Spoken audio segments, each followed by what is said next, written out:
Hey guys, welcome to my YouTube channel truly knowledge. आज मैं आपको बताने वाली हूँ झारखंड बोर्ड में जो मैट्रिक का एग्जाम होता है, मैथ में कौन कौन से क्वेश्चन पूछे जाते हैं रिपीटेड, वो आपको पास मार्क्स के लिए आपको बन जाए। जिसे मैथ से डर लगता है वो आप ये वीडियो को पूरा इंड तक देखेंगे तो 100% श्योर गारंटी के साथ आप अच्छे मार्क्स से पास हो सकते हैं। तो इस वीडियो को पूरा देखें। सबसे पहले मैं बताना चाहूँगी कि आपको 4 क्वेश्चन 1 मार्क्स का बताऊंगी जो रिपीटेड आता है, मतलब हर साल आएगा ही आएगा।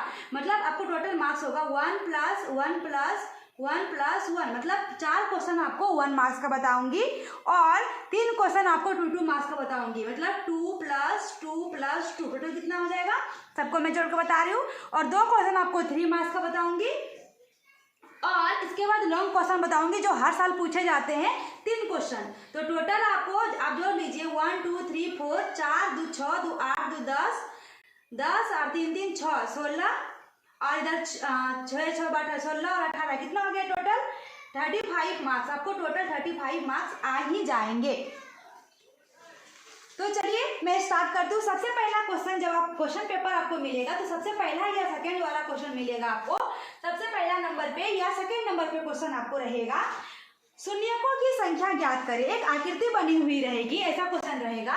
नीचे आप पूरा वीडियो जरूर देखें।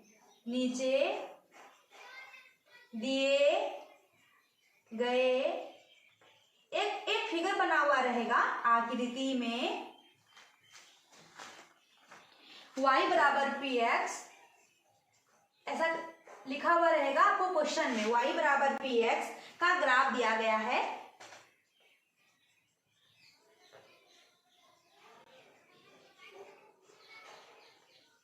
ग्राफ दिया गया है तो px के शून्यकों की संख्या ज्ञात कीजिए। तो ऐसा क्वेश्चन रहेगा। तो px से शून्यकों की संख्या ज्ञात कीजिए, ऐसा क्वेश्चन लिखा हुआ रहेगा। शून्यकों की, क्वेश्चन देख के हार्ड लग रहा है कि इतना इजी है ये क्वेश्चन। संख्या ज्ञात करें या कीजिए, जो भी लिखा हुआ रहेगा, ठीक है। ये 1 मार्क्स का आएगा, मतलब आएगा ही, 100% श्योर है। तो एक फिगर बना हुआ रहेगा ऐसा क्वेश्चन में, कोई भी, इसको बोलते हैं एक्स अक्ष, लिखा हुआ रहेगा। इसको आपको करने की जरूरत नहीं है। एक्स अक्ष ये भी लिखा हुआ रहेगा, एक्स डैश ये लिखा हुआ रहेगा, वाई यहाँ लिखा रहेगा, वाई डैश यहाँ लिखा हुआ 0। और कोई सा भी फिगर बना हुआ रहेगा ऐसे करके, या कोई सा भी फिगर बना हुआ रहेगा। अब आपको इसका आंसर बनाना है। तो हमारा क्वेश्चन में क्या पूछ रहा है, शून्यकों की संख्या ज्ञात कीजिए। मतलब जो हमारा ग्राफ बना हुआ है उसमें हम लोगों को शून्यकों की संख्या निकालना है।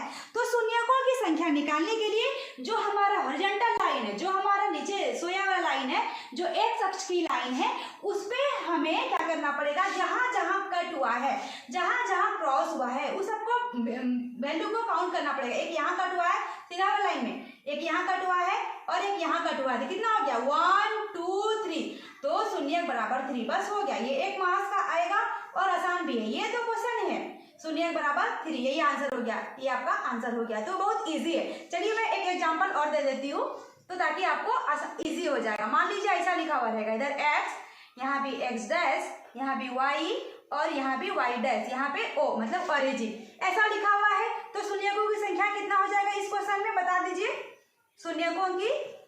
शून्यक की संख्या बराबर कितना हो जाएगा। इस लाइन में एक भी कटा क्या कहीं पे, यहाँ पे कितना जगह, 3 जगह कटा हुआ, यहाँ पे कहीं कटा है क्या, नहीं कटा है। तो कितना हो जाएगा, एक भी नहीं कटा, क्या हो जाएगा 0। चलिए एक और एग्जांपल दे देती हूँ ताकि आपको एग्जाम में कोई दिक्कत नहीं होगा। मान लीजिए ऐसे, कभी कभी ऐसे लिखा हुआ रहेगा, फिर ऐसे जाएगा, ऐसे जाएगा, ऐसे जाएगा। इसमें कितना शून्यक हो गया, 1 2 3 4 5 6। तो कितना हो गया टोटल शून्यक 6। ये हमारा आंसर हो गया। आई होप आपको 1 मार्क्स का झारखंड बोर्ड में 100% आएगा, आपको समझ में आ गया होगा। अगला क्वेश्चन आता है, इसके नीचे वाला, जस्ट नीचे वाला क्वेश्चन रहेगा या उसके आगे वाला क्वेश्चन रहेगा, 3 नंबर में पूछेगा आपको, लेकिन 1 मार्क्स का ही पूछेगा। लिखा हुआ रहेगा क्वेश्चन कि जांच करें कि निम्न द्विघात समीकरण है या नहीं।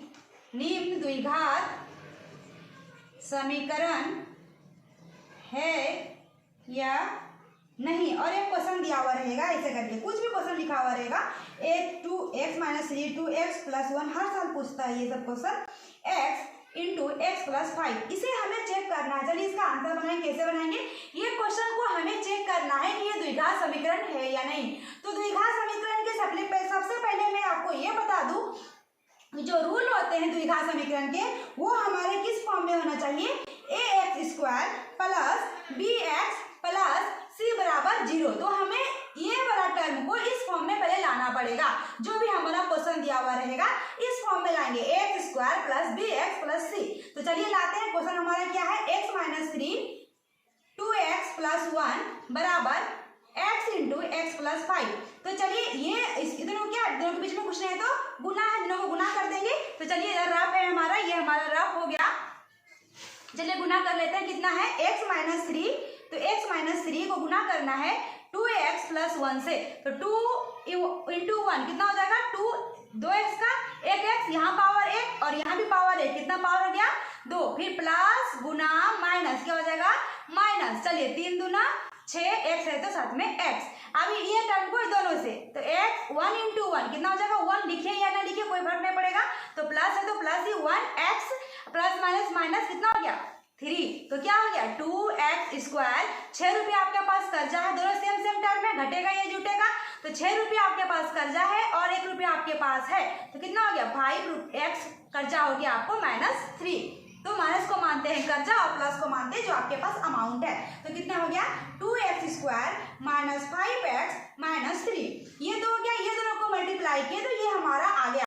लेकिन ये बात क्या होगा? x ये साइड लेते आते हैं, बराबर की साइड लाएंगे तो प्लस आएगा, क्या हो जाएगा? माइनस। तो x इंटू एक्स क्या हो जाएगा? 2x स्क्वायर, फिर प्लस प्लस है तो प्लस, लेकिन बराबर की साइड आएगा, क्या हो जाएगा? हमें इस फॉर्म में लाना है, क्या हो जाएगा? माइनस 5x इक्वल टू क्या हो जाएगा? 0। इसको सॉल्व कर लीजिए। जहाँ x स्क्वायर वाला है ये इसके साथ घटेगा या जुटेगा? किसी और के साथ नहीं हो सकता है। जो एक जाता रहता है उसको उसी के साथ हम लोग घटा सकते हैं या जोड़ सकते हैं। 2 रुपया आपके पास है और कुछ नहीं है तो 1 रुपया आपका कर जाए, तो कितना हो गया? 1 रुपया। लिखिए या नहीं लिखिए कोई फर्क नहीं पड़ता है। x स्क्वायर हो गया माइनस 5x कितना हो गया? माइनस 10x और कितना है? माइनस 3। अब देखिए क्या फॉर्म में आ गया? एक्स स्क्वायर, तो मतलब कुछ नहीं तो आगे में क्या है? ए, मतलब ए का वैल्यू एक्स स्क्वायर का क्या लिखा है? ए का वैल्यू कितना हो गया? 1 प्लस बी एक्स, तो एक्स का मान कितना हो गया? माइनस 10 और प्लस सी, मतलब कितना? सी का वैल्यू माइनस 3। मतलब ये फॉर्म में ये आ गया ना। अगर नहीं आ पाता, मतलब एक एक्स स्क्वायर के फॉर्म में और एक एक्स के फॉर्म में और एक कोई भी अंक निकल जाए, प्लस माइनस कुछ हो या ना, उसे मतलब नहीं है, तो हमारा क्या हो गया? ये द्विघात समीकरण है। तो लिख देंगे अतः यह द्विघात समीकरण है। यही हमारा आंसर हो गया। अतः यह द्विघात समीकरण है, ये हमारा आंसर हो गया। चलिए ये भी आपको 1 मार्क्स का पूछता है। 1 मार्क्स का ये वाला क्वेश्चन, 1 मार्क्स का ये वाला क्वेश्चन। कितना हो गया? 2 क्वेश्चन हो गया आपका। 2 मार्क्स आपका आ गया, ये वाला और ये वाला 2 निकल गया। चलिए आगे बताते हैं।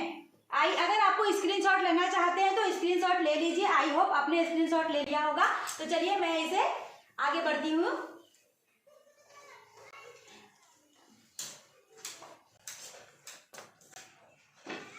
आगे क्वेश्चन मैं आपको बताऊंगी, 1 मार्क्स के फिर आएंगे, वो भी बहुत इजी। अगर आप पूरा वीडियो हमारा देखेंगे तो आपको झारखंड बोर्ड में पास मार्क्स कोई नहीं काटेगा।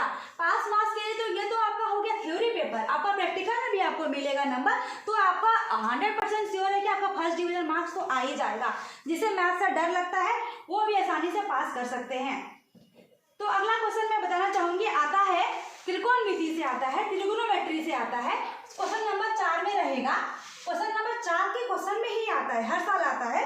क्वेश्चन रहेगा मान ज्ञात करें, ऐसा क्वेश्चन लिखा हुआ रहेगा, मान ज्ञात करें। ये भी 1 मार्क्स का पूछेगा, ठीक है।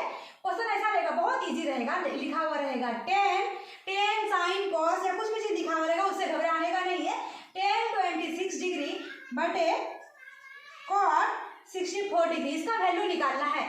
तो कुछ भी एकदम आसान तरीका में बता दूं ट्रिक के साथ, अगर कुछ भी इसका आंसर बनाते हैं, कुछ भी अगर क्वेश्चन में ऊपर वाला जो है, जो लिखा हुआ है उसको वही रहने देंगे हम लोग। तो 10 लिखा हुआ है तो 10 रहने देंगे, और जो भी चीज लिखा हुआ है उसको कर देंगे 90 माइनस 90 में जो भी चीज लिखा हुआ है उसको घटा देंगे। रफ में घटा दीजिए। लीजिए 90 माइनस 26 लिखा हुआ है, 26 घटा देंगे, 10 में 4 गया, 6 गया 4, यहाँ कितना बचा, 8 में 2 गया 6, कितना हो गया 64। जो भी चीज लिखा हुआ रहेगा उसको हम लोग उससे माइनस कर देंगे, ये डिग्री डिग्री लिख देंगे, तो डिग्री बोलते हैं। और नीचे वाले को कुछ करना ही नहीं है, जो लिखा हुआ रहेगा सेम टू सेम हम लोग उतार देंगे। अब एक फॉर्मूला होता है tan 90 माइनस थीटा होता है cot थीटा। अगर आपको याद रहते हैं या नहीं रहते वो आप भूल जाइए। इतना करने के बाद मतलब tan जो भी चीज लिखा हुआ रहेगा वो लिख देंगे, फिर 90 माइनस और जो भी यहाँ लिखा हुआ रहेगा उसको माइनस करके 90 में जितना आएगा वो वैल्यू यहाँ पे रख देंगे। इसको नीचे वाला में लिख देंगे। अब इसके बाद नीचे वाला जो है वही ऊपर में लिख देंगे। हमारा फॉर्मूला वही होता है, कितना है नीचे cot 64, तो ऊपर भी हो जाएगा cot 64। तो ये हमारा क्या हो गया, कट गया, ये हमारा वन आंसर आ गया, ये हमारा आंसर हो गया। सबसे इजी तरीका है। अगर मान लीजिए यही क्वेश्चन एक अपोजिट साइड से पूछता है, ये तो लाइनिंग आगे बटे आ गया, लेकिन आपको माइनस करके पूछे कभी कभी। मान लीजिए एग्जांपल ये दो को नहीं पूछता है, एक ही पूछता है, या तो ये पूछेगा या तो ये पूछेगा। मान लीजिए यही क्वेश्चन रहेगा, मान लीजिए साइन लिखा हुआ रहेगा, 10 की जगह पे साइन लिखा हुआ है और 26 लिखा हुआ है लेकिन माइनस लिखा हुआ है, और cos लिखा हुआ रहा है और 64 लिखा हुआ है। तो कैसे करेंगे, हमने क्या बोला कि पहले वाला टर्म को जो लिखा हुआ है वही लिखेंगे, साइन है तो साइन, लेकिन क्या करेंगे 90 माइनस 10 में जो भी चीज लिखा हुआ रहेगा 90 माइनस उतना घटा देंगे। 10 में 26 गया, कितना बचेगा 64 डिग्री, और बगल वाले को या नीचे वाले को जो भी रहेगा सेम टू सेम उतार देंगे, कुछ नहीं करेंगे। उतार दिया हमने, तो देखिए इक्वल टू लिख दिया हमने। अब क्या बोले हैं, जो नीचे रहेगा सेम चीज बगल में, या फिर ऊपर नीचे लिखे रहेगा तो ऊपर नीचे, और बगल में रहेगा तो अगल बगल लिख देंगे। यहाँ पे क्या है cos 64, यहाँ भी लिख देंगे cos 64, और जो है यहाँ भी लिख देंगे cos 64।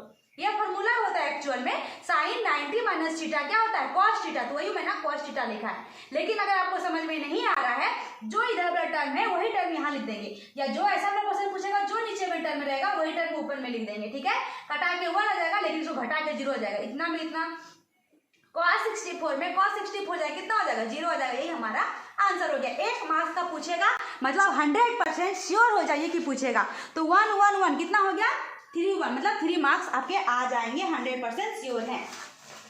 चलिए मैं आगे आपको बताती हूँ। एक मार्क्स के और रह गए आपके क्वेश्चन, एक आते हैं अरिथमेटिक प्रोग्रेशन से, एपी से क्वेश्चन आते हैं। क्वेश्चन आपको पूछेगा 5 नंबर में ही पूछेगा, अगर बगल एक दो चेंज भी हो सकते हैं लेकिन चांसेस है कि नहीं होंगे चेंज। तो एक क्वेश्चन आता है एपी, एपी का फुल फॉर्म होता है अरिथमेटिक प्रोग्रेशन एपी, और कुछ भी चीज लिखा हुआ रहेगा 3/2, 1/2, -1/2, -3/2, और डैश डैश के लिए ऐसा लिखा है, क्वेश्चन है के लिए प्रथम पद ए और सार्वभौम डी ज्ञात करें, और सार्वभौम डी का मान ज्ञात करें, डी का मान ज्ञात करें। चलिए इसका आंसर बना लेते हैं, कैसे बनाएंगे। तो हम लोग को ए और डी का मान पूछ रहा है, तो जो भी क्वेश्चन में रहेगा ये भी 1 मार्क्स का ही आता है, ये भी 1 मार्क्स का ही आता है, वो भी 1 मार्क्स का आता है।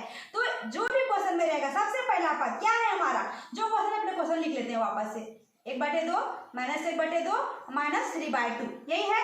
तो सबसे पहले नंबर पे जो रहेगा क्या है हमारा 3/2, तो वही हमारा आंसर हो जाएगा, a बराबर 3/2। ए को बोलते हैं प्रथम पद मतलब a, तो a बराबर 3/2, एक आंसर हो गया। 2 क्वेश्चन है इसमें, ठीक है, सबसे आसान तरीका है। चलिए दूसरा क्वेश्चन है सार्वभौम डी, डी बराबर जो निकालते हैं हम लोग, डी बराबर क्या निकलेगा, जो भी सेकंड वाला है उसको पहले वाला घटा दीजिए, इससे इसमें या इससे इसमें या इससे इसमें, किसी में किसी को घटा सकते हैं। तो हम लोग घटाते हैं 1/2 माइनस सेकेंड में फर्स्ट में सेकेंड, गलती मत कीजिएगा, सेकेंड से फर्स्ट, तो 1/2 और बगल में क्या लिखा हुआ है 3/2। इसको आप लोग एलसीएम लेके, जैसे कि हम लोग भिन्न का घटाव बनाते हैं, 2 का एलसीएम 2 से डिवाइड करेंगे 2 में 1 1 × 1 1, 2 से डिवाइड करेंगे 2 में 1 1 × 3 सॉरी, तो 1 रुपया आपके पास है, 3 रुपया कट जाए, कितना हो गया 2 रुपया कट जाए, 2/2 कट गया, कितना आ गया -1, ये हमारा आंसर हो गया। ये आपको 1 मार्क्स मिल ही जाएंगे, ये तो बहुत ही आसान है। चलिए आगे मान लीजिए कभी कभी क्वेश्चन क्या होगा, बटे में लिखा हुआ नहीं रहेगा, ऐसा क्वेश्चन लिखा हुआ रहेगा 5, 6, 7, 8 के लिए प्रथम पद ए और सार्वभौम डी का मान ज्ञात करें। तो क्या करेंगे, तो 5 ए बराबर 5 हो जाएगा, है ना, पहला पद पे क्या है 5 है तो 5 ही हो जाएगा, और 6 दूसरा पद पे क्या रहेगा, मान लीजिए 5 है, 6 है, 7 है, 8 है, प्रथम पद क्या हो जाएगा 5, और डी का मान सेकेंड में फर्क हो जाएगा, 6 में 5 को घटा देंगे क्या आ जाएगा 1, तो हमारा क्या हो जाएगा आंसर 1 हो जाएगा। आई होप आपको समझ में आ गया होगा। मतलब 4 मार्क्स तो आपको 100% श्योर हो जाइए कि आएगा ही आएगा। चलिए आगे आते हैं 2 मार्क्स के लिए क्वेश्चन के लिए। आप चाहे तो इसका भी स्क्रीनशॉट लेना चाहते हैं तो ले लीजिए। हर साल मतलब हर साल रिपीटेड क्वेश्चन है, आएगा मतलब आएगा ही, बहुत इजी भी है। और अगर आपने ये वीडियो पूरा एंड तक देखा तो आप अच्छे मार्क्स से पास हो सकते हैं। तो चलिए आगे बढ़ते हैं हम लोग। कितना 2 मार्क्स के लिए। 2 मार्क्स में क्या आएगा आपका क्वेश्चन आएगा 11 नंबर क्वेश्चन में पूछता है, 11 नंबर में ही पूछता है। ठीक है, क्या पूछेगा? संख्या एलसीएम और एचसीएफ से आता है। संख्या 6, 72, 120। कभी कभी 2 को रहेगा लिखा हुआ, कभी कभी 3 को लिखा हुआ रहेगा, उससे घबराना नहीं है। ठीक है, 6, 72 और 120 का अभाज्य गुणनखंड विधि द्वारा, अभाज्य गुणनखंड विधि द्वारा एलसीएम एंड एचसीएफ ज्ञात करें, ऐसा क्वेश्चन लिखा हो। चलिए कैसे बनाएंगे? 2, 3 को रहा, तीनों को बनाएंगे, 2 को रहेगा, दोनों को बनाएंगे। तो पहले क्या है हमारे यहाँ पे 6, 72 और 120 है। तीनों क्या करेंगे हम लोग? लघुत्तम निकालेंगे। एलसीएम का मतलब लघुत्तम निकालेंगे। 2 से सबसे मिनिमम से निकालेंगे, 2 से लाइएगा, 2 से 3 से लाइएगा, 3 से 2 दिया 6, जब तक 1 नहीं आए तब लगाते रहेंगे। चलिए 2 से लगा लेंगे, कितने बार में लगेगा? 36 दूना 72, 2 से 18 दूना 36, 2 से 2 नंबर 18, 3 से 3 दिया 9, फिर 3 से 3 एकम 3। चलिए 120 का निकाल लीजिए। 2 से 60 दूना 120, 2 से 30 दूना 60, 2 से 15 दूना 30, फिर 3 से 3 बचे 15, फिर 5 से 5 एकम 5। जो भी चीज लिखा हुआ रहेगा 6 का निकाले, कितना आ गया? 2 गुना 3 गुना 1, तो लिखेंगे 2 गुना 3 गुना 1। 72 का कितना निकल गया? 2 गुना 2 गुना 2, 2 गुना 2 गुना 2 गुना 3 गुना 3 गुना 1 गुना 3 गुना 3 गुना 1। 120 का कितना हो जाएगा? कितना आया है? 3 को 2 मतलब 2 गुना 2, फिर कितना है? 3 गुना 5 गुना 1। अब हमारा क्वेश्चन क्या बोल रहा है? LCM and HCF. तो एलसीएम और एचसीएफ अब देखिए आंसर आ जाएगा। 2 को रहेगा तो 2 को निकालेंगे, 3 को रहेगा 3 को निकालेंगे, 4 रहेगा तो 4 को निकाल देंगे, है ना? इजी है। तो अभी जो सामने मिलता है 3 को रहेगा क्वेश्चन, तीनों मिलाना पड़ेगा। ये 2 इसमें भी मिल गया, 2 इसमें भी मिल गया, 2 इसमें भी मिल गया, तो एलसीएम हमारा एचसीएफ, पहले एचसीएफ निकालेंगे तो एचसीएफ हमारा 2 हो गया। और कुछ मिल रहा है? हाँ 3 भी इसमें भी है, 3 इसमें भी है, 3 इसमें भी है, तो 3। चलिए और क्या है? 1 इसमें भी है, 1 इसमें भी है और 1 इसमें भी, तो 1। ये हमारा एचसीएफ हो गया। ठीक है, यही आंसर हो गया। 2 को 3 हुआ है, तीनों मिलाएंगे, 2 को रहेगा, 2 को मिलाएंगे। ठीक है, आगे आते हैं एलसीएम पे। जो एलसीएम में आंसर आएगा सबसे पहले एलसीएम में वही उठा के लिख देंगे। कितना है? 2 गुना 3 गुना 1 लिख देंगे, 2 गुना 3 गुना 1। ये आसान तरीका है, गुना 1। ठीक है, अभी हमारा क्या है? आप जिसमें जो बच गया सारा लिख देंगे। इसमें कुछ बचा क्या? नहीं बचा। 72 वाले में बच गया क्या? 2 गुना 3, तो 2 गुना 3। और कुछ बच गया है? हाँ 120 वाला बच गया, 2 गुना 5, तो लिखना पड़ेगा 2 गुना 5। ये हमारा एलसीएम आ गया। ये आई होप आपको एलसीएम एंड एचसीएफ अच्छे से समझ में आ गया होगा।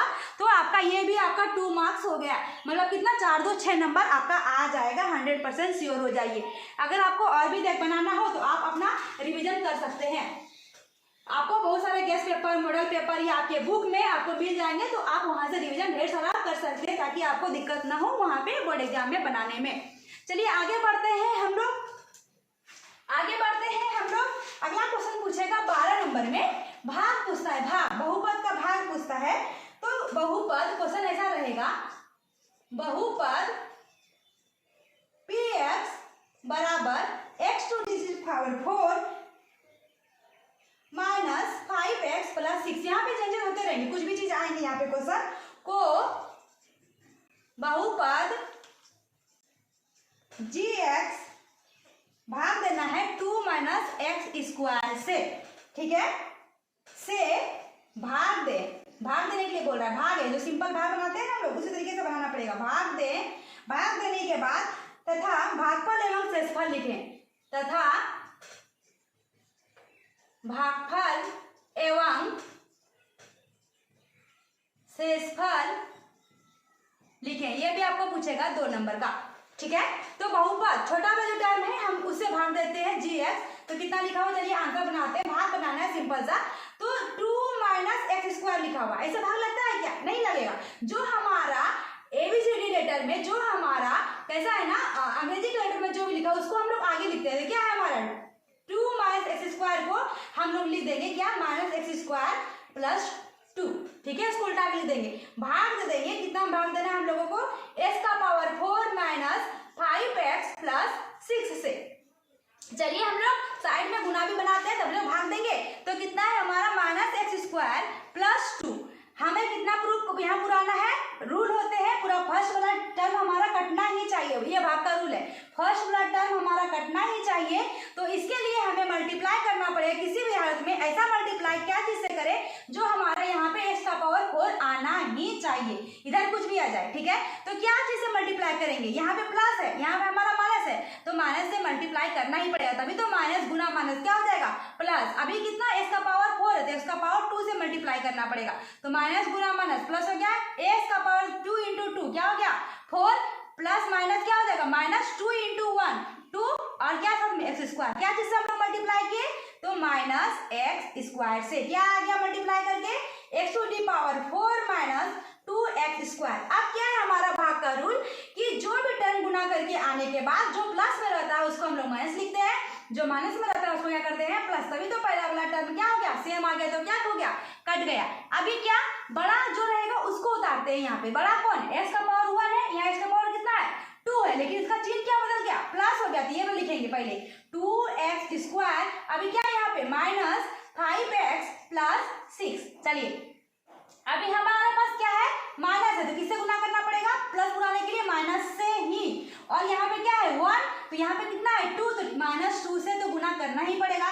x⁴ कितना है 2, यहाँ पे 2 मतलब पुर गया, तो -x² + 2 को हम लोग किससे गुना करेंगे, -2 से सिर्फ, तो माइनस गुना माइनस क्या हो गया +2 × 1 2x², ठीक है, प्लस माइनस -2 × 2 क्या हो गया 4, कितना से गुना किए हम लोग -2 से गुना किए, कितना आ गया 2x² - 4, x आया क्या, नहीं आया, तो ये क्या होगा माइनस, वापस से चिन्ह बदल जाएगा, माइनस है तो क्या हो जाएगा प्लस, ये हमारा फिर कट गया, ठीक है। अभी कौन सा है -5x + 6 4 कितना हो गया 10। अभी हमारा क्या है यहाँ पे x⁴ कितना है 2, यहाँ पे x⁴ कितना है कुछ नहीं तो 1, तो अब हमारा भाग लगेगा क्या, ऐसा भाग होता है क्या, 9 भागा अगर हम 2 देना चाहेंगे लगेगा क्या, नहीं लगेगा ना। तो यहाँ पे वही टर्म आ गया कि ये हमारा बड़ा हो गया, ये हमारा छोटा हो गया, तो हमारा यहाँ पे ही हम लोग स्टॉप कर जाएंगे। तो हमारा क्वेश्चन क्या पूछा था, भागफल तथा शेषफल लिखे, तो अतः लिख देंगे, अतः भागफल बराबर जो यहाँ पे आया वही टर्म हो गया -x² - 2, और शेषफल बराबर क्या आ गया, ये जो नीचे में बचेगा 0 बचेगा, कभी कुछ भी बचेगा, जो भी बचेगा ये हमारा आंसर हो गया। मतलब ये भी हमारा कितना मार्क्स का हो गया 2 मार्क्स का, तो 2 मार्क्स का इसको भी टिक लगा देते हैं कि हमारा कंप्लीट हो गया। तो आ गया ना अभी, कितना इजी है। तो चलिए आगे बढ़ते हैं, अगर आपको स्क्रीनशॉट लेना हो तो ले सकते हैं। तो चलिए अभी आगे बढ़ते हैं, फिर किसके मार्क्स के लिए 2 मार्क्स के लिए ही, तब जाएंगे हम लोग 3 पे, तब जाएंगे हम लोग 6 पे। तो आप लोग अच्छे से पास हो सकते हैं इसी तरीके से, आपको ज़्यादा पढ़ना भी नहीं पड़ेगा और पास कर सकते हैं। तो चलिए अगला क्वेश्चन पूछता है 14 मार्क्स में। 14 मार्क्स में पूछता है, ऐसा क्वेश्चन लिखा होगा ट्रिकोनोमेट्री से 2 tan² 45 degree plus cos² 30 degree minus sin² 60 degree का मान ज्ञात करें। यहाँ पे कुछ भी चेंजेस करके पूछ सकता है, लेकिन आपको इसमें क्या है सर, कंडीशन यही है कि आपको सबका वैल्यू याद करना पड़ेगा। tan 45 cos 30, तो मेरा आने वाला वीडियो अगर आपको याद नहीं रहता है किसका वैल्यू कितना tan 45 का कितना होता है, याद नहीं रहता है, तो मैं एक ट्रिक बताने वाली हूँ आने वाली आगे वीडियो में, तो आप देख सकते हैं। तो tan 45 जो भी क्वेश्चन रहेगा उसका वैल्यू पुट करना है हमें, इसका मान ज्ञात करने, ये भी हमारा 2 मार्क्स का पूछेगा। तो चलिए बनाते हैं। क्वेश्चन है 2, तो लिखेंगे 2, दोनों के बीच में कुछ नहीं है तो गुना, tan को 2 बार, tan 45 का मान 2 बार लिखना पड़ेगा। तो आपको याद रहना चाहिए कि tan 45 का मान कितना होता है, तो आप tan 45 का मान जो भी है आपको थोड़ा सा याद करना पड़ेगा, sin cos tan cosec sec cot, ये आप वैल्यू याद कर लीजिए, ज्यादा नहीं पूछता, 30 डिग्री 60 डिग्री 45 डिग्री और 90 डिग्री, ये 4 वैल्यू चारों को याद कर लीजिए, आपका ये क्वेश्चन 100% श्योर बन जाएगा, ठीक है। तो tan 45 का मान होता है 1, कई बार लिखेंगे स्क्वायर है तो 2 बार बोल रहा है, प्लस है तो प्लस। अब पूछ रहा है cos 30 डिग्री का मान, cos 30 डिग्री का मान 2 बार, तो कितना होता है cos 30 डिग्री का मान √3/2, कितना बार तो 2 बार, 2 बार देंगे √3/2, √3/2। अभी क्या है माइनस, तो माइनस sin 60 डिग्री का मान कितना होता है, आपको ये याद करना पड़ेगा, √3/2 इंटू 2 बार बोल रहा है √3/2। चलिए इसको सॉल्व कर लीजिए, 2 गुना 1 गुना 1 2 प्लस √3, कोई भी संख्या √3 गुना √3, रूट कट जाता है और आ जाएगा 3, ठीक है। √5 गुना √5 कट जाएगा, रूट कितना आ जाएगा 5। इसी प्रकार से √3 गुना √3 कितना हो जाएगा 3, 2 दूनी 4, माइनस है तो माइनस, √3 गुना √3 क्या आ जाएगा 3, 2 दूनी 4, दोनों सेम सेम आ गया ना, ये क्या हो गया कट गया, कितना आंसर आ गया हमारा 2 आंसर हो गया। तो बहुत ही इसी तरीके से तो आपका ये भी 2 मार्क्स आपका कंप्लीट हो गया बस। लेकिन इसमें यही कंडीशन है कि आपको सबका वैल्यू याद करना पड़ेगा। चलिए आगे बढ़ते हैं, आगे बढ़ते हैं 3 मार्क्स के लिए। ये आपका 1 मार्क्स एंड 2 मार्क्स कंप्लीट हो गया। आगे बढ़ते हैं 3 मार्क्स के लिए। ये रटने वाला क्वेश्चन टाइप का है, अगर आप चाहे तो रट भी सकते हैं, अगर आप समझना चाहे तो समझ भी सकते हैं। तो आपको ये क्वेश्चन पूछेगा 16 नंबर में, लेकिन ये कहाँ पूछेगा अथवा करके, एक 16 नंबर में 2 क्वेश्चन पूछेगा। तो पहले जो क्वेश्चन बनेगा वो क्वेश्चन नहीं है, ये अथवा करके जो क्वेश्चन आता है वो क्वेश्चन है। तो 16 नंबर में क्वेश्चन रहेगा, सिद्ध करें कि, ये रटने वाला टाइप का क्वेश्चन है, अगर आपको रटना चाहते हैं तो रट सकते हैं। सिद्ध करें कि 3 + √2√5, यहाँ पे चेंजेस होते रहेंगे, यहाँ पे कोई दिक्कत नहीं, रटने वाला ही क्वेश्चन है, यहाँ पे चेंज होते रहेंगे, कुछ भी चीज लिखा हुआ रहेगा, कुछ भी, कभी √5 से, कभी 3 + √5, कभी 1/2√5, कुछ भी चीज लिखा हुआ रहेगा। एक अपरिमेय संख्या है, ये आपको 3 मार्क्स का पूछेगा, 3 मार्क्स का। चलिए तो आपको बनाना स्टार्ट करते हैं, ये आपको याद करने वाला है। अगर यहाँ अपरिमेय पूछा है तो जो भी माना तो हम लोग मानेंगे, रख लीजिए, माना जो भी चीज लिखा हुआ रहेगा वही लिखते हैं। 3 + √5, यहाँ पे क्या पूछा है क्वेश्चन में अपरिमेय, तो हम लोग अपरिमेय लिखा हुआ रहेगा तो यहाँ परिमेय लिखेंगे, अगर यहाँ परिमेय लिखा हुआ रहेगा तो यहाँ पे अपरिमेय लिखेंगे, जस्ट उल्टा लिखेंगे। तो यहाँ पे क्या लिखा हुआ है अपरिमेय, यहाँ क्या लिखेंगे परिमेय, ठीक है। माना 3 + जो भी चीज लिखा हुआ है क्वेश्चन में वो लिख देंगे, इतना एक परिमेय संख्या है, जो भी चीज लिखा हुआ है उसको मान लेंगे उल्टा करके, ठीक है, ध्यान देंगे उल्टा करके मानना है। अभी जो क्वेश्चन में लिखा हुआ है वही लिखेंगे, 3 + √5 और बराबर लिख देंगे a/b, ठीक है, जो भी लिखा हुआ रहेगा वही लिख देंगे। फिर यहाँ रट लीजिए, जहां a और b सह-अभाज्य, आपको रटना ही पड़ेगा, ये क्वेश्चन रटने टाइप का ही, समझने वाला कुछ नहीं है इसमें, अभाज्य पूर्णांक है, इसलिए ये क्या हो जाएगा, अगर सह-अभाज्य संख्या होती है तो नीचे वाला जो होता है b बराबर क्या हो जाएगा 0, कभी हो ही नहीं सकता, मतलब हमारा जो हर में रहता है वो कभी 0 नहीं होता है। तो अब जो भी टर्म रहेगा, अगर यहाँ पे सिर्फ √5 पूछे तो इजी ही है, अगर कुछ ज्यादा बड़ा पूछ दिया है तो क्या करेंगे, सबको भगाएंगे उस साइड, बराबर के उस साइड। अगर मान लीजिए यही क्वेश्चन पूछता तो कुछ नहीं करने की जरूरत पड़ता, लेकिन अभी क्या है हमारे साथ 3 भी है, 2 भी है, √5, मतलब जो भी चीज रहेगा रूट में उसको साइड सिर्फ लेफ्ट हैंड साइड रखेंगे, बाकी बात को उस साइड भेज देंगे। तो क्या हो जाएगा हमारा 2√5 बराबर a/b, प्लस मिल जाएगा क्या हो जाएगा -3। तो हमें क्या बोले, अगर क्वेश्चन पूछेगा सिर्फ √5 तो कुछ भी करने की जरूरत नहीं है, अगर पूछेगा 2√5 तो 2 को पहले भगा देंगे खाली। अभी क्या पूछ रहा है, आगे भी दे दिया है, तो हमने ज्यादा जानबूझ के ज्यादा बड़ा एग्जाम्पल लिया, तो क्या कर देंगे -3 हो गया। हमें क्या चाहिए, सिर्फ लेफ्ट हैंड साइड में सिर्फ रूट वाला मार्क्स चाहिए, मान चाहिए, तो √5 बराबर a/b -3, ये क्या हो जाएगा, गुणा दोनों के बीच में है तो क्या हो जाएगा, इधर आके बटे हो जाएगा, कितना हो जाएगा 2, ठीक है, तो दोनों में 2 हो जाएगा। अभी ये आपको अगर पूछा बड़ा करके तो ये करना पड़ेगा, नहीं पूछा है सिर्फ √5 पूछा है, √7 पूछा है तो कुछ करने की जरूरत भी नहीं पड़ेगा, यहीं पे ये लिखने के बाद डायरेक्ट लिखेंगे यहाँ पे। अभी यहाँ पे फिर लिखना पड़ेगा आपको, चूंकि a और b, रट लीजिए, चूंकि a और b एक पूर्णांक है, a और b एक पूर्णांक हो गया ना, क्योंकि नीचे वाला क्या है बराबर नहीं है 0, मैंने यहाँ लिखा b बराबर नहीं है 0, तो a और b क्या है एक पूर्णांक है। तो अभी जो भी लिखा रहेगा ये पास उसको लिखेंगे, a/b -3 पूरा का बटे कितना हो जाएगा 2, एक परिमेय संख्या है। अभी क्या जो हम लोग माने हैं यहाँ पे वही चीज यहाँ लिखेंगे, अगर यहाँ परिमेय माने तो यहाँ परिमेय लिखेंगे, यहाँ पे अपरिमेय माने यहाँ पे अपरिमेय चेंज कर देंगे, यहाँ पे परिमेय माने थे ना तो परिमेय है। तो परिमेय हो सकता है क्या? नहीं हो सकता है, मतलब ये विरोध कर रहा है ना, तो आपको लिखना पड़ेगा यहाँ पे कि ये आपको विरोध कर रही है, विरोधाभास है। तो ये हमें क्या कर रही है? हमें यह विरोधाभास अपनी गलत कल्पना है, ये हम लोग नहीं कर सकते हैं। क्या लिखना पड़ेगा? हमें यह विरोधाभास अपनी गलत कल्पना है, गलत कल्पना है, इसीलिए जो हमने माना जो क्वेश्चन में उसको उल्टा देंगे, वही क्वेश्चन को लिख देंगे। 3 + √5 एक अपरिमेय संख्या है, जो क्वेश्चन में लिख देंगे आप लास्ट में 3 + √5 एक अपरिमेय संख्या है, अपरिमेय संख्या है। यह हमारा आंसर हो गया। तो ये क्वेश्चन को आप रट लीजिए, बहुत ही इजी है, रटने के लिए ही है, कुछ ज्यादा हार्ड नहीं है, रट सकते हैं। तो आपको 3 मार्क्स क्या हो गया? 3 मार्क्स यहाँ पे ये भी ऐड हो गया, अभी आपको ऐड होते चले जा रहा है।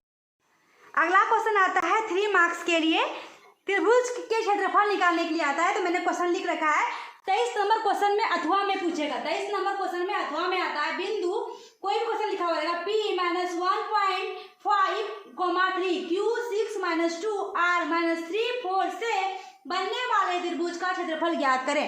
तो यहाँ पे वैल्यू चेंज होते रहेंगे, इससे घबराना नहीं है। तो हम लोग को त्रिभुज का क्षेत्रफल निकालना है। अगर ऐसा क्वेश्चन पूछा है तो त्रिभुज का क्षेत्रफल निकालने के लिए सबसे पहले एक त्रिभुज बना लेंगे। हम लोग त्रिभुज बना लेते हैं। P का वैल्यू कितना दिया हुआ है? -1.5, 3। Q का वैल्यू कितना दिया हुआ है? 6, 2 और R का वैल्यू कितना दिया हुआ है? -3, 4। पहले वाले टर्म को मानते हैं x1, y1, दूसरे वाले को मानते हैं x2, y2 और तीसरे वाले को मानते हैं x3, y3। क्योंकि हमारे त्रिभुज का क्षेत्रफल का फॉर्मूला होता है, यह आपको रटना पड़ेगा, त्रिभुज का क्षेत्रफल का फॉर्मूला। तो त्रिभुज का क्षेत्रफल, कोई भी त्रिभुज का क्षेत्रफल फॉर्मूला होता है 1/2 x1 y2 - y3 plus x2 y3 - y1 plus x3 y1 - y2। ये हमारा फॉर्मूला होता है, ये आप रट लीजिए फॉर्मूला को। चलिए 1/2 है तो 1/2 x1 का मान कितना है? -1.5, तो -1.5। चलिए y2 कहाँ गया हमारा? -2 है तो -2। चलिए y3 का मान कितना दिया हुआ है? 4 है तो 4 प्लस x2 का वैल्यू कितना है हमारा? 6, तो लिख देंगे 6। y3 का मान कितना हो गया? 4, तो 4 माइनस है तो माइनस। y1 का मान कितना है? 3 है तो 3। चलिए अगला ब्रैकेट हो गया, प्लस है तो प्लस। x3 का मान कितना है? 4, तो x3 का मान कितना है? -3। तो यहाँ पे क्या हो जाएगा? प्लस माइनस -3 ऐड कर देते हैं, -3। y1 का मान कितना है? 3 माइनस y2 का मान कितना है? -2। माइनस क्या हो जाएगा? प्लस। चलिए ब्रैकेट बंद कर देते हैं। तो इसको सॉल्व कर लीजिए। 1/2 पहला वाला -1.5, दोनों के बीच में कुछ नहीं तो गुना, 2 रुपया भी कर्जा और 4 रुपया भी कर्जा, 6 रुपया कर्जा प्लस 6 गुना 4 दिन क्या? 1 माइनस 3 गुना 3 2 कितना हो गया? 5। इसको सॉल्व कर लीजिए अच्छे से। 1/2 माइनस गुना माइनस क्या हो गया? प्लस। अब 15 छके 90, एक अंक के बाद मतलब कट गया, मतलब 9 आ गया। 6 एकदम 6 और 5 दिया कितना हो गया? 15। ठीक है, तो 1/2 तो 9 से कितना हो गया? 15 माइनस 15 कितना हो गया? 1/2 गुना 0, कोई भी संख्या को 0 से गुना कीजिए, कितना आंसर आ गया? 0। लेकिन साइड में लिखना पड़ेगा वर्ग मात्रक, यही हमारा आंसर हो गया। ये आपका 3 मार्क्स कंप्लीट हो गया, मतलब छोटे छोटे क्वेश्चन सारे सॉल्व हो चुके हैं। अब आते हैं 6 मार्क्स पे। आई होप आपको ये त्रिभुज का क्षेत्रफल समझ में आ गया होगा। 6 मार्क्स पे अब आते हैं। अगर आप चाहे तो स्क्रीनशॉट आपने पहले ले लिया तो पहले ले सकते हैं स्क्रीनशॉट हमारे इससे। तो चलिए अभी आप वीडियो को देखना स्टॉप मत कीजिएगा, ताकि आप 6 मार्क्स का जो लॉन्ग क्वेश्चन आते हैं आप लॉन्ग क्वेश्चन में से समझ जाए, ताकि आपका मार्क्स बहुत अच्छा आ जाए। तो चलिए आगे बढ़ते हैं 6 मार्क्स के लिए। 6 मार्क्स में क्वेश्चन आपको पूछेगा, 6 मार्क्स के लिए आपको क्वेश्चन पूछता है द्विघात समीकरण से। 26 नंबर क्वेश्चन में आएगा, मतलब आएगा ही। कैसा क्वेश्चन रहता है? समीकरण बहुत ही इजी है और 6 मार्क्स का आता है, बहुत ही इजी है। आप एक बार ध्यान से समझ लेंगे ना तो आपका 6 मार्क्स 100% आएगा ही। समीकरण, कोई भी समीकरण लिखा हुआ रहेगा 3x², यहाँ पे कुछ भी लिखा हुआ रहेगा -2x + 1/3 = 0। इससे घबराने का नहीं है, यहाँ पे कुछ भी चीज चेंज होते रह सकते हैं। का 3 क्वेश्चन पूछता है। ए नंबर, क्योंकि 6 मार्क्स का ना लॉन्ग क्वेश्चन हो जाए। ए नंबर विभिक्तर, अभी विभिक्तर क्या है सब समझाएंगे अभी। बी नंबर क्या पूछता है, मूलों की प्रकृति, मूलों की प्रकृति। और सी नंबर में पूछता है, सी नंबर में पूछेगा द्विघाती सूत्र का उपयोग कर मूल ज्ञात करें। सी नंबर में पूछता है द्विघाती सूत्र का उपयोग कर मूल ज्ञात करें। चलिए बनाना स्टार्ट करते हैं।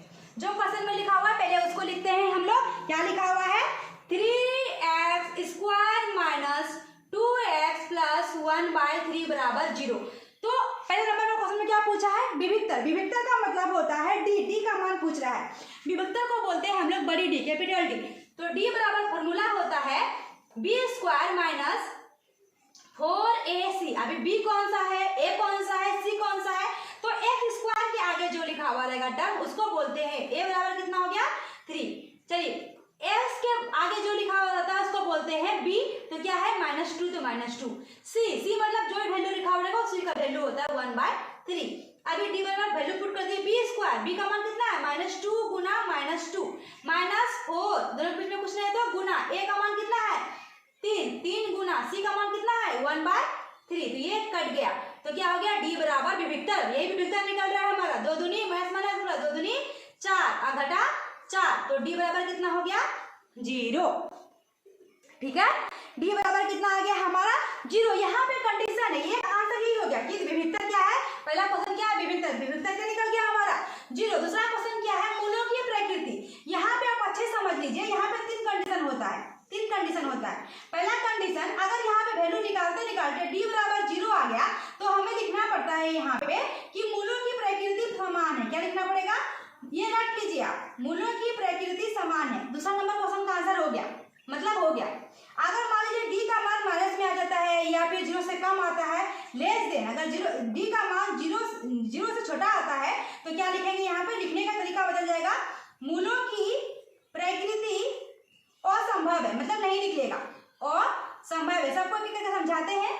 डी का मान अगर 0 से बड़ा, मतलब पॉजिटिव में 1 2 3 4 कुछ भी वैल्यू आ गया तो हमें लिखना पड़ेगा मूलों की प्रकृति अलग अलग है। क्या लिखना पड़ेगा, ये रट लीजिए आप, मूलों की प्रकृति अलग अलग है। तो हमारा डी का वैल्यू कितना हो गया 0, तो क्या लिखना पड़ेगा, क्या लिखना पड़ेगा, यहाँ बना रहे हैं, ये बनने के लिए याद रखने के लिए कंडीशन है। अतः डी का वैल्यू कितना आ गया 0, क्या लिखना पड़ेगा, मूलों की प्रकृति समान है, मूलों की प्रकृति, यहाँ लाइन खींचते हैं, इसके बाद यहाँ बना रहे, मूलों की प्रकृति समान है। ये आंसर हो गया।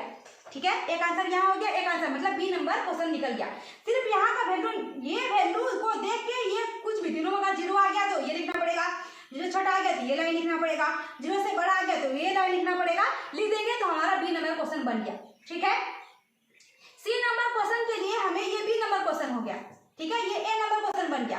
तो सी नंबर क्वेश्चन के लिए यहाँ एक कंडीशन है। सबसे अच्छी बात यह है कि अगर यहाँ पे डी का मान माइनस में निकलता, किसमें निकलता, माइनस में, मतलब लेस देन -2 -4 कुछ भी चीज निकलता तो क्या होता, नहीं बनाना पड़ता, लिख देते क्या, मूलों की प्रकृति असंभव है। असंभव है तो बनेगा आगे क्वेश्चन, नहीं बनेगा ना, तो ये हमारा आंसर लिख देते, मूलों की प्रकृति असंभव है, इसलिए आगे बस हो गया आंसर लिख देते, तो हमारा 6 मार्क्स मिल जाएगा।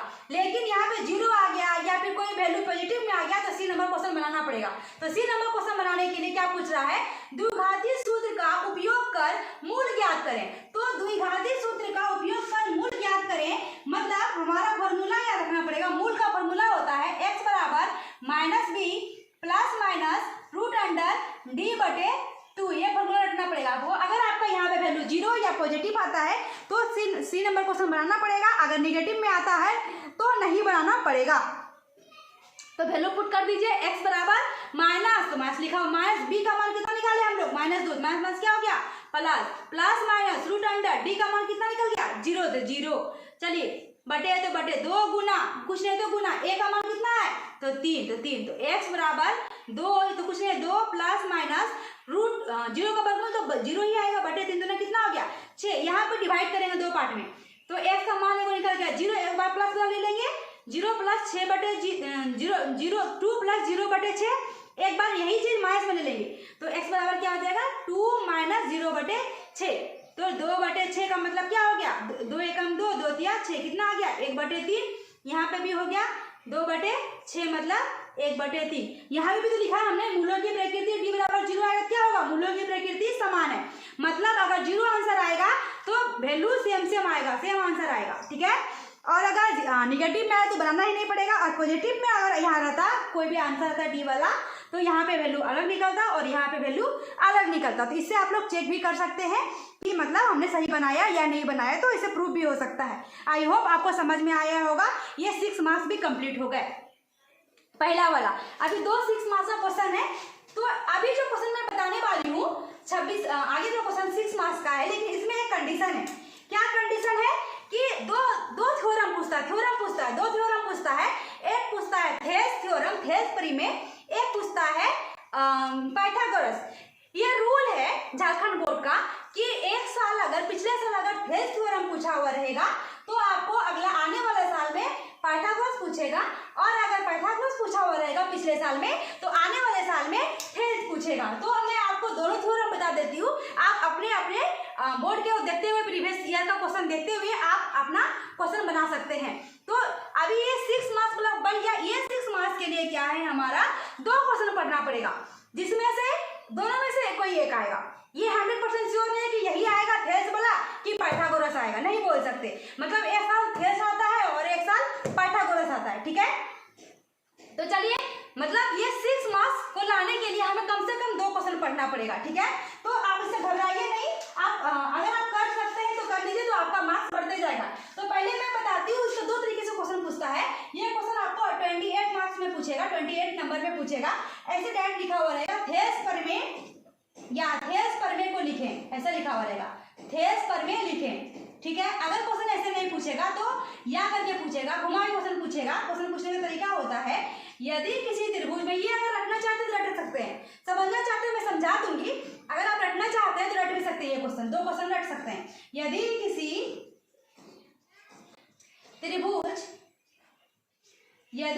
त्रिभुज की एक भुजा, यदि किसी त्रिभुज की एक भुजा के समानांतर अन्य 2 भुजा, यदि किसी त्रिभुज के एक भुजा के समानांतर अन्य 2 भुजा को काटते हुए, अन्य 2 भुजा को काटते हुए कोई रेखा खींचे, कोई रेखा खींचे तो यह त्रिभुज की अन्य 2 भुजाओं के, यह त्रिभुज की अन्य 2 भुजाओं के समान अनुपात में विभाजित करती है, समान अनुपात में विभाजित करती है। चलिए रट लीजिए या सीख लीजिए, जो करना आप कर सकते हैं। थेस परी में या क्वेश्चन घुमा के पूछेगा तो ऐसे पूछेगा, और अगर सिंपल सा पूछेगा तो थेस परी में लिखे, बस इतना ही पूछेगा। तो चलिए इसे सिद्ध करें, इसे सिद्ध करें, इसे सिद्ध करने के लिए बोलता है, इसे सिद्ध करें। तो थेस थ्योरम, ये कौन सा थ्योरम है, थेस थ्योरम का फिगर रटना पड़ेगा, फिगर भी रटना पड़ेगा आपको अगर रटना चाहते हैं तो एक त्रिभुज बना लीजिए। क्या बोल रहा है, त्रिभुज की एक भुजा के समानांतर 2 भुजा काटते हुए। तो पहले त्रिभुज मान लेते हैं, त्रिभुज लिया ABC, ठीक है। अभी हमें क्या करते हैं, समानांतर बोल रहा है, समांतर लाइन खींच देंगे। क्या नाम, कुछ भी नाम दे दीजिए, मान लीजिए मैंने दे दिया D और E। क्या बोल रहा है, काटते हुए को यह त्रिभुज के अन्य 2 भुजाओं के समान अनुपात में विभाजित करती है।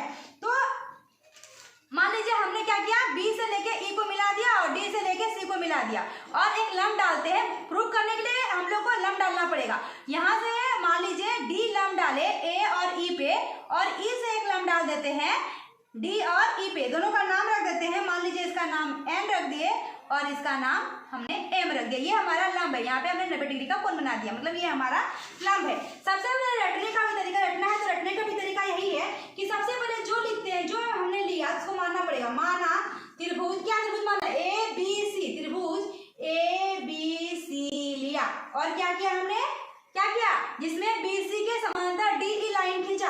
जिसमें लिखना पड़ेगा थोड़ा सा इसमें, जिसमें बी सी के समानांतर डी ई, समांतर लिख भी सकते हैं या लाइन से खींचे, समांतर डी ई रेखा खींचा, रेखा खींचा। ठीक है, अभी सिद्ध करना है। सिद्ध क्या करना है आपको, जो हमें क्वेश्चन प्रूव करना है, सिद्ध करना है। क्या सिद्ध करना है कि समान अनुपात में दो भुजाओं के समान अनुपात में विभाजित करता है, मतलब ए डी से डी बी बराबर ए ई से ई सी, यही हमें प्रूव करना है। ए डी बटे डी बी बराबर ए ई बटे ई सी, यही हमें प्रूव करना है। प्रूव करने के लिए हमें क्या करना पड़ा, लम डालना पड़ा, डी से लेके एम और ई से लेके एन, लम डालना पड़ा। तो परमाण मतलब प्रूव करने के लिए हमें क्या क्या करना पड़ा, क्या किया, सॉरी बनावट, क्या किया हमने किया, बनावट लिख दीजिए। क्या किया, ई एन लंब और डी एम लंब डाला। जगह कम पड़ रहा है इसलिए मैंने वहीं ऊपर में ही लिख दिया, आप चाहे तो नीचे लिख सकते हैं। प्रूव करने के लिए हमें त्रिभुज का क्षेत्रफल ज्ञात करना पड़ेगा। त्रिभुज का क्षेत्रफल जो ए डी ई, त्रिभुज ए डी ई मतलब ऊपर वाला त्रिभुज का क्षेत्रफल निकालेंगे, ये वाला त्रिभुज का क्षेत्रफल निकालेंगे ए डी ई और भाग देंगे हम लोग त्रिभुज का क्षेत्रफल में सी डी ई में। सी किधर है हमारा, सी डी और ई में, ऊपर वाला पूरा और ये त्रिभुज, ये दो त्रिभुज का क्षेत्रफल एक दूसरे से भाग दे देंगे तो एक आंसर, एक साइड का आंसर हमें मिल जाएगा। कौन कौन, एक ये छोटा वाला त्रिभुज और एक ये वाला त्रिभुज। ठीक है, तो चलिए त्रिभुज का कौन त्रिभुज लिए, पहला वाला ऊपर वाला ए डी ई, त्रिभुज ए डी ई का क्षेत्रफल बटे कौन त्रिभुज बोले, त्रिभुज ये वाला डी ई सी, त्रिभुज डी ई सी का क्षेत्रफल। ठीक है, तो 1/2 गुना क्या होता है, आधार गुना ऊंचाई। ठीक है, तो ए डी ई का क्षेत्रफल 1/2 गुना इसका आधार क्या हो जाएगा, ए डी में इसका आधार क्या हो जाएगा, यहाँ पे हमने लंब डाला है, डी और एम और ई और एन लंब डाला है, तो इसका आधार क्या हो जाएगा, ए और डी, ये इसका आधार हो गया, इसके ऊपर लंब है ना, तो इसके लिए आधार ये हो जाएगा ए डी। तो ए डी इंटू और लंब तो हमें पता ही है ना, ई एन, लंब क्या डाला हमने, ई एन। ठीक है, बटे ये त्रिभुज क्षेत्रफल 1/2 गुना आधार गुना ऊंचाई, इसका आधार क्या हो जाएगा हमारा, डी बी, क्या हो जाएगा, ये त्रिभुज के लिए ये आधार हो जाएगा डी बी, क्या हो जाएगा, डी बी गुना इसका भी लंब यही हो जाएगा ई एन, तो ई एन, तो ई एन ए क्या हो गया आंसर, ए डी बटे डी बी, समीकरण नंबर एक त्रिभुज निकल गया। इसी प्रकार से फिर से लेंगे यही त्रिभुज, लेकिन इस बार लंब इधर वाला लेंगे, डी एम लंब लेंगे और ये वाला लिया हमने, इस बार लेंगे ये वाला त्रिभुज और दोनों को भाग दे देंगे। ठीक है, फिर यही त्रिभुज लेंगे लेकिन लंब लेंगे डी एम और नीचे वाला इधर वाला ले लेंगे। ठीक है, तो चलिए क्या निकालेंगे, त्रिभुज ए डी, ऊपर वही रहेगा लेकिन लंब अलग हो जाएगा, त्रिभुज ए डी का क्षेत्रफल बटे त्रिभुज क्या हो जाएगा, डी बी सी, त्रिभुज डी बी सी का क्षेत्रफल क्या हो जाएगा, 1/2 गुना आधार गुना ऊंचाई, तो इसका आधार क्या हो जाएगा अभी हमारा ए, इस बार ये आधार ले लेंगे, उधर वाला लंब लेंगे ना हम लोग, तो ए ई गुना, तो लंब कौन सा होगा, डी एम ना, उल्टा में लेंगे डी एम बटे इसका भी हो जाएगा 1/2 गुना आधार गुना ऊंचाई, तो ले लेंगे आधार इसका ये हो जाएगा ई सी, क्या हो जाएगा ई सी, और लंब वही रह जाएगा डी एम, जो ऊपर में लिखे हैं वही, तो डी एम कट गया, 1/2 कट गया, आ गया ए ई बटे ई सी, इसको मान लेंगे समीकरण नंबर 2। आप समीकरण 1 और 2 से क्या प्रूफ हो गया, बराबर कर दीजिए, ए डी बटे डी बी बराबर ए ई बटे ई सी, ये हमारा प्रूफ हो गया। देख लीजिए, ये तो प्रूफ करना था, ये ना प्रूफ करना था, ये हमारा प्रूफ हो गया। अगर आप चाहे तो स्क्रीनशॉट ले सकते हैं, लेकिन यही कंडीशन है कि एक साल थेल्सपर में पूछता है और एक साल पाइथागोरस, तो थेल्सपर में आप ऐसे बना सकते हैं। और अब मैं आगे बढ़ती हूँ पाइथागोरस के लिए, तो पाइथागोरस दोनों में से एक क्वेश्चन आएगा, ये नहीं कि दोनों आ जाएगा, एक साल थेल्स पूछता है और एक साल पाइथागोरस पूछता है, तो दोनों साल इन्हें कि दोनों याद करके जाओ, बोलेंगे क्या एक क्वेश्चन आया और एक क्वेश्चन नहीं आया, नहीं, आपको एक ही क्वेश्चन आएगा लेकिन आपको दोनों पढ़ के जाना पड़ेगा। अगर आपको नहीं पढ़ना है, वो भी नहीं करना चाहते हैं, तो प्रीवियस ईयर का क्वेश्चन निकाल के देख लीजिए कौन सा क्वेश्चन है, वो आप मत पढ़िए, उसके जस्ट अपोजिट पढ़ लीजिए तो आपको मिल जाएगा। चलिए आगे हमने क्या बताया, इसी 28 नंबर क्वेश्चन में अथवा में पूछेगा ही, क्या पूछेगा, पाइथागोरस, क्या पूछेगा, पाइथागोरस, जैसे उसमें पूछा थेल्सपर में लिखे, तो इसमें पूछेगा पाइथागोरस प्रमेय लिखें, या क्वेश्चन इसमें घुमा के पूछेगा, सिर्फ पाइथागोरस नहीं लिखा हुआ रहेगा तो क्या लिखा हुआ रहेगा, एक समकोण त्रिभुज में ऐसा लिखा हुआ रहेगा, एक समकोण त्रिभुज में कर्ण का वर्ग, ऐसे पूछेगा, एक समकोण त्रिभुज में कर्ण का वर्ग त्रिभुज के अन्य दो, कर्ण का वर्ग त्रिभुज के अन्य दो भुजाओं के, त्रिभुज के अन्य दो भुजाओं के वर्गों के त्रिभुज के अन्य दो भुजाओं के वर्गों के योग के बराबर होता है, योग के बराबर होता है। ये हमें प्रूव करना है। चलिए इसका आंसर बनाते हैं। तो समकोण त्रिभुज, तो समकोण त्रिभुज बनाना पड़ेगा। समकोण त्रिभुज का मतलब एक कोण 90 डिग्री, तो एक कोण हमने 90 डिग्री ले लिया। त्रिभुज का नाम आप कुछ भी रख सकते हैं, मान लीजिए रखते हैं ए बी सी। ये कोण कौन सा हो जाएगा हम लोग का, 90 डिग्री है, और इस पे हम लोग बनाने के लिए एक लंब डाल देते हैं। क्या डाले, लंब डाल देते हैं डी। ठीक है, यही हमारा हो गया। तो इसमें भी हम लोग को मानना पड़ेगा, क्या बोल रहा है, समकोण त्रिभुज में कर्ण का वर्ग मतलब इसका स्क्वायर, ए सी स्क्वायर बराबर A B square plus B C square, ये हमें प्रूव करना है। ये हमारा फॉर्मूला भी होता है, समझ लीजिए, वही प्रूव करना है हमें। तो माना, क्या लिया हमने, त्रिभुज, माना त्रिभुज ए बी सी लिया, जिसमें क्या किया हम लोग, बनावट बोलिए, जिसमें बी डी लंब डाला, डायरेक्ट बनावट लिख दी। आपको लिखना अलग से तो अलग से भी लिख सकते हैं, कोई दिक्कत नहीं है। अब इसको प्रूव करने के लिए हमें क्या सिद्ध करना है, ये लिखना पड़ेगा। सिद्ध करना है कि क्या करना है, ये कर्ण सबसे बड़ा होता है, तो ए सी सबसे बड़ा है भुजा, तो ए सी का स्क्वायर बराबर और अन्य दो भुजाओं के वर्गों के बराबर होता है, तो जोड़ के बराबर होता है। तो ए बी स्क्वायर क्या हो जाएगा, A B square plus B C square, ये हमें प्रूव करना है। यही तो हमें प्रूव करना ही है। इसको प्रूव करने के लिए हमें एक दो हम लोग ने पहले पढ़ा है, समरूप त्रिभुज, वो सब हमें थोड़ा याद रखना पड़ेगा। समरूप, अगर आप वो भी नहीं कर सकते हैं तो आप रट लीजिए, ठीक है।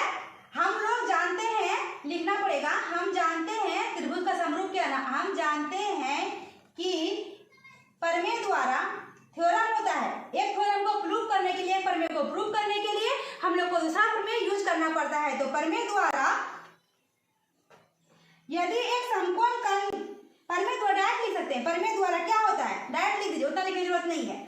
त्रिभुज ए डी बी समरूप हो सकता है त्रिभुज ए बी सी। अब कौन प्रमेय द्वारा होता नहीं लिखे चलेगा, A D B, A D B मतलब नीचे वाला छोटा वाला त्रिभुज और बड़ा वाला त्रिभुज। समरूप का क्या मतलब हो गया, समरूप का चिन्ह ये है। समरूप का क्या मतलब हो गया, जो देखने में एक जैसा लगे। तो ये छोटा वाला त्रिभुज बड़ा वाला त्रिभुज को देखने में क्या है, भले एक छोटा है और एक बड़ा है, लेकिन देखने में क्या है, एक जैसा है ना। तो एक सा देखने वाला को बोलते हैं हम लोग समरूप, यही समरूप का चिन्ह होता है। ठीक है, ये समरूप का चिन्ह है। तो अगर कोई त्रिभुज समरूप हो गया, मान लीजिए ये प्रमेय के द्वारा समरूप हो गया, तो समरूप होने के बाद कुछ रूल होते हैं। अगर समरूप है तो ए डी बटे ए बी हो सकता है और ए बी बटे ए सी हो सकता है। अगर ये त्रिभुज, छोटा वाला त्रिभुज ये बड़ा वाला त्रिभुज के समरूप है, तो ए डी, ये वाला ए और डी मतलब ये छोटा वाले बटे ए बी मतलब इतना बटे इतना बराबर ये बड़ा वाला ए बी बटे ए सी हो सकता है। ये दोनों बराबर हो सकता है। ठीक है, अगर ये और ये बराबर है तो ये दोनों हम लोग कर सकते हैं, ये बाय रूल है। आप कुछ नहीं तो कोना कोनी गुना कर दीजिए, क्रॉस मल्टीप्लिकेशन क्या हो जाएगा, ए बी स्क्वायर बराबर ए डी गुना ए सी, समीकरण नंबर 1। ठीक है, इसी प्रकार से और एक प्रमेय द्वारा हम जानते हैं, फिर एक त्रिभुज का समरूप ले सकते हैं। क्या ले सकते हैं हम लोग, त्रिभुज बी डी सी मतलब ऊपर में छोटा वाला समरूप हो सकता है त्रिभुज ए बी सी के। एक बार ये त्रिभुज छोटा वाला त्रिभुज ले लिया, एक बड़ा वाला ले लिए, इस बार समरूप लेते हैं ये छोटा वाला और पूरा बड़ा वाला ए बी सी। तो इसके लिए क्या करेगा, जैसे कि ये इसके बटे हो गया और ये इसके बटे हो गया, उसी प्रकार से ये त्रिभुज अगर समरूप होता है तो हो जाएगा सी डी बटे बी सी बराबर बी सी बटे ए सी। मतलब क्या, अगर हमने ये त्रिभुज और पूरा वाला बड़ा त्रिभुज का समरूप हो जाता है तो सी डी मतलब ये बटे क्या हो जाएगा बी सी, मतलब BC बटे मतलब इतना बटे क्या हो जाएगा AC पूरा वाला।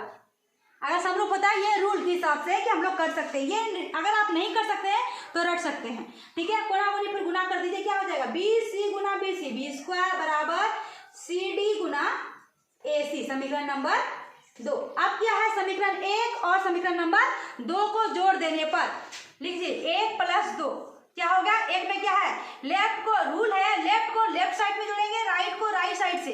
लेफ्ट में क्या है AB स्क्वायर प्लस नीचे वाला में क्या है समीकरण नंबर 2 में BC स्क्वायर बराबर ऊपर वाला में क्या है AD गुना AC, जोड़ने करने जोड़ का चिन्ह देंगे, फिर क्या है CD गुना AC। आप लेफ्ट हैंड साइड तो प्रूफ हो चुका है, देखिए ये वाला आ गया ना, सो कुछ नहीं करेंगे छोड़ देंगे, BC स्क्वायर बराबर AD AC, इसमें भी कॉमन लीजिए AC AC दोनों में, क्या बच गया इसमें AD प्लस CD बच गया ना, तो क्या हो गया AB square plus BC square बराबर AC, दोनों बीच में कुछ नहीं तो गुना AD plus CD, AD plus CD क्या हो जाएगा पूरा लिख सकते हैं AC, तो हो गया AC। तो क्या हो गया AB square plus BC square बराबर क्या हो जाएगा AC स्क्वायर।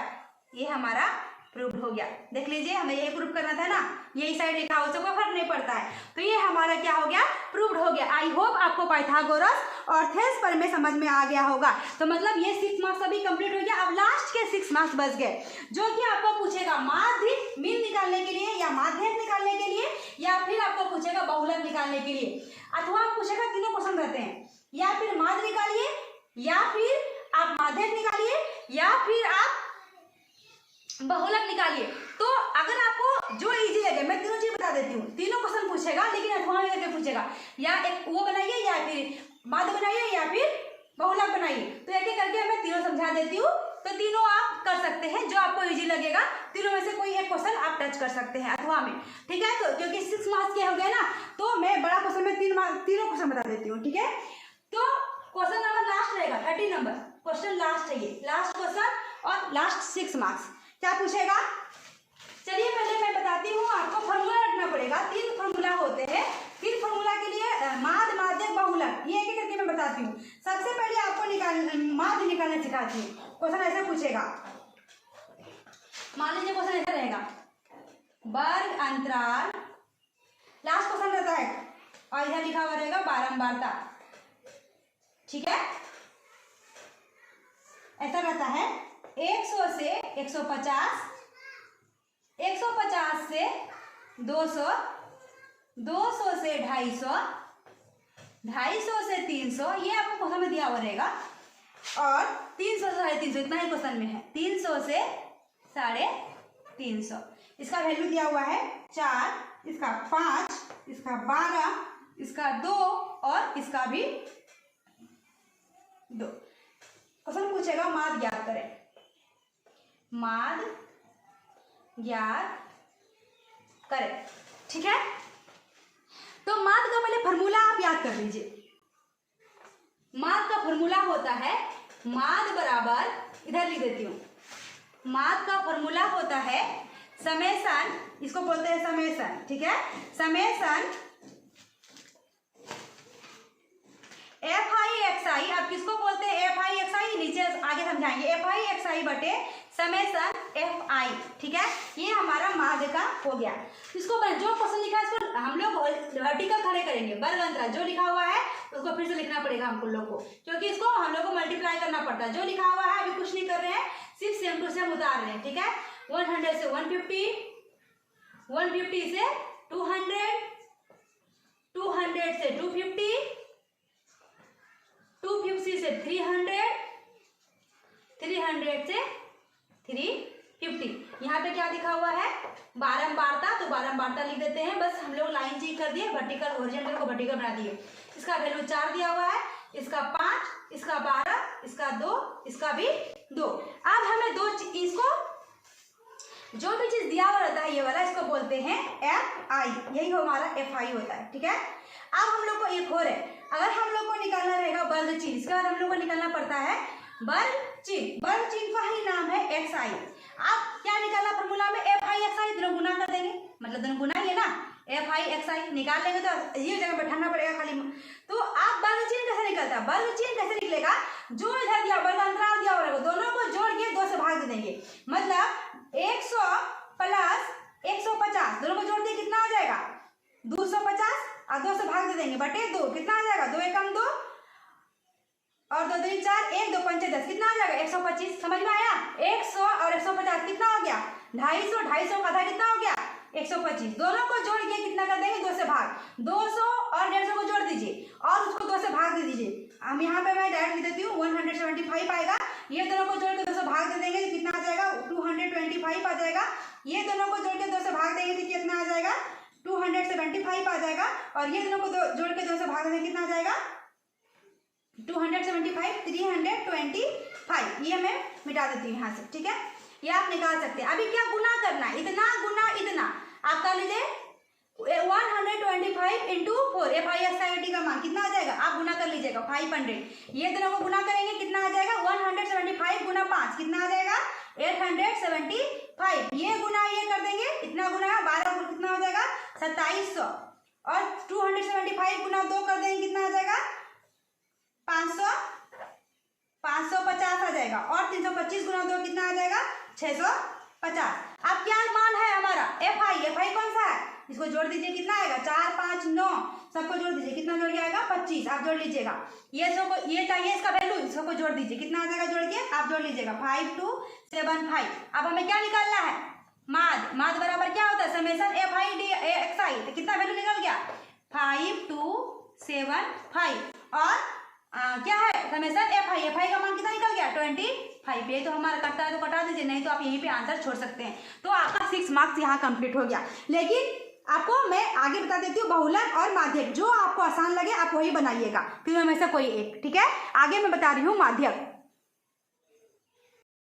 तो चलिए आगे मैं बता रही हूँ माध्यक और बहुलक यही क्वेश्चन का, ठीक है। तो क्वेश्चन ऐसे पूछेगा 30 मार्क्स में अथवा करके पूछेगा माध्यक अथवा बहुलक ज्ञात करें। ये हमारा क्वेश्चन है वर्गरंध्र और बारंबारता दिया हुआ रहेगा। तो इसी क्वेश्चन का मैं माध्यक भी बता दूंगी और इसी क्वेश्चन का बहुलक भी बता दूंगी। चलिए सबसे पहले माध्यक निकालने का फॉर्मूला होता है ये रट लीजिए माध्यक बराबर होता है L plus n/2 minus C F गुना एच बटे एफ, ठीक है। ये फॉर्मूला होता है तो इसको रट लीजिए आप। तो हमें अभी सबका वैल्यू कहाँ कौन सा वैल्यू क्या है L कौन सा है N कौन सा है F कौन सा है सब मैं एक एक करके बताती हूँ। तो जो भी बारंबारता दिया हुआ रहेगा ये हमारा 65 से 85 85 से 105 ये हमारा वर्गअंतराल दिया हुआ ये हमारा बारंबारता दिया हुआ है।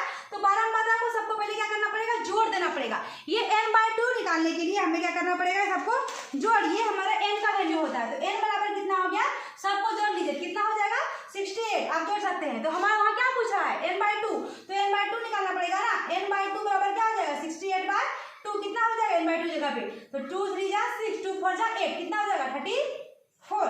तो अब जो ये हमारा वैल्यू निकल गया 34 तो अब हमें क्या करना पड़ेगा सबसे पहले ये तो हमारा n/2 का नाम मान निकल गया लेकिन उससे पहले क्या जरूरी है हमें एक टर्म निकालना पड़ेगा ज्ञात करना पड़ेगा और उसका नाम है संचयी बारंबारता। उसका नाम क्या है संचयी बारंबारता। अब ये कैसे निकालते हैं हमें किसका मान चाहिए FCF का मान निकालने के लिए हमें संचयी बारंबारता निकालना ही पड़ेगा। कैसे निकालते हैं पहले जो टर्म लिखा हुआ था बारंबारता में उसको लिख देंगे 4 का 4 आप इसको जोड़ते जाएंगे 4 प्लस ये वाला 5 कितना हो जाएगा 9 प्लस 13 कितना हो जाएगा 22, ठीक है। 22 प्लस ये क्या है 20 क्या हो जाएगा 42 प्लस 14 कितना हो जाएगा 56 प्लस 8 कितना हो जाएगा 64 प्लस 4 कितना हो जाएगा 68 निकल गया। अब जो वैल्यू हमारा ये 34 आया n/2 तो इससे बड़ा कौन संचयी बारंबारता में इससे बड़ा कौन 34 से जस्ट बड़ा तो 68 हो गया 34 से जस्ट बड़ा 34 मतलब 22 छोटा हो गया 34 से जस्ट बड़ा कौन हो गया 42 हो गया ना। तो हम लोग ये 42 वाला घर को चूज करेंगे ये वाला घर को हम लोग चूज करेंगे, ठीक है। अब हमारा जो 42 वाला घर है इससे जस्ट ऊपर वाला ये होता है CF का वैल्यू। ये किसका वैल्यू होता है CF जो वहां पे दिया हुआ है CF। ये हमारा जो घर हम लोग घर सेट करना बहुत जरूरी है। घर के सेलेक्ट किए जोड़ दिए n/2 का मान आधा निकाल दिए संचयी बारंबारता निकाल दिए उसके बाद इससे जस्ट बड़ा कौन 42 ये वाला घर सेलेक्ट कर लिए। घर सेलेक्ट करने से कुछ नहीं हुआ, इसके ऊपर वाला टर्म, जस्ट ऊपर वाला टर्म में क्या है, उसको बोलते हैं CF। और इसी घर वाला टर्म को जो बीच में रहता है 12 नंबर का, उसको बोलते हैं F। मतलब F का मान कितना हो जाएगा 20। और इसी घर का जो पहला वाला रहता है वर्ग अंतराल में, उसको बोलते हैं L का मान। चलिए एक करके लिख लीजिए, क्या होगा, L बराबर क्या हो गया 125। F बराबर कितना हो गया, ये घर चुने तो 20। CF बराबर कितना निकल गया, बोलिए 22। और कुछ जरूरत है, हाँ H कैसे निकलता है, जो भी हमने घर चुना तो लास्ट वाला से पहले वाला हम घटा देंगे। तो 145 माइनस 125 घटा दीजिए, कितना बचेगा, 5 में 5 गया 0, 4 में 2 गया 2, हमारा 20 निकल गया H का वैल्यू।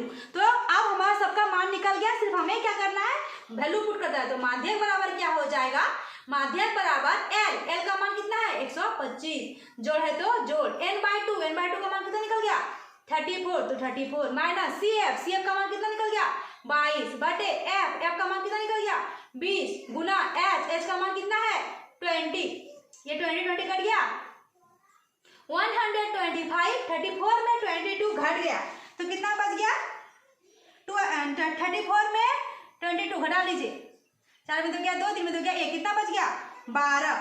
तो 125 और 12 कितना हो गया 137, ये हमारा आंसर आ गया।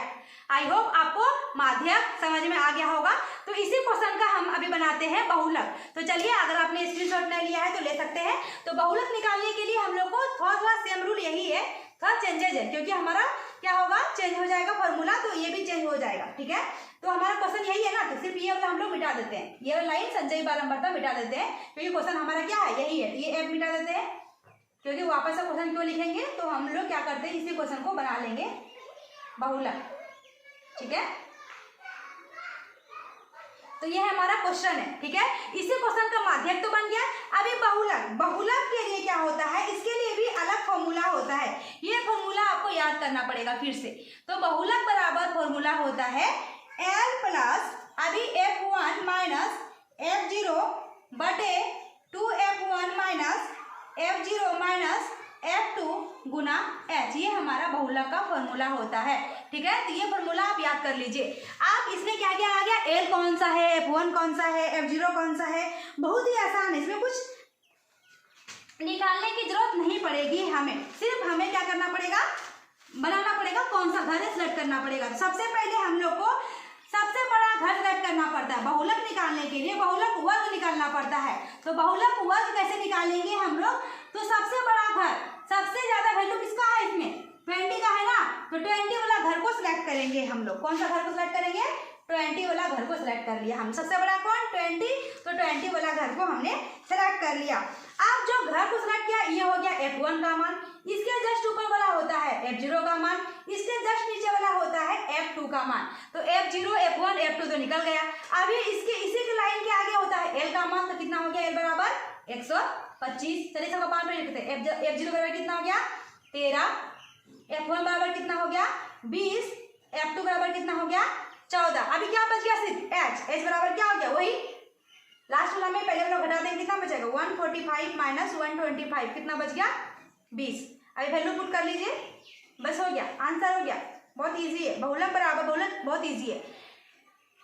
L प्लस L का मान कितना है 125 प्लस F1 कितना है 20 माइनस F0 कितना है 13 दोनों बीच में कुछ नहीं तो गुना F1 कितना है 20 माइनस F0 कितना है 13 माइनस F2 कितना है 14 इंटू H कितना है 20। चलिए अब आप सॉल्व कर लीजिए, कुछ भी नहीं है। 125 प्लस 20 में अगर 13 घटा दें कितना बचेगा 7, हाँ बटे 20 दूनी 40 माइनस 13 और 14 13 दूनी 26 है, कितना हो गया 27, ठीक है, इंटू 20 है तो 20। चलिए 125 प्लस 7 बटे 40 में 27 घटा देंगे हम लोग, कितना बचेगा 40 में 27, 10 में 7 गया 3, 3 में 2 गया 1, कितना बच गया 13, 13 गुना 20, ठीक है। इसको सॉल्व कर लेते हैं, यहाँ पे हम लोग थोड़ा सा बढ़ा देते हैं।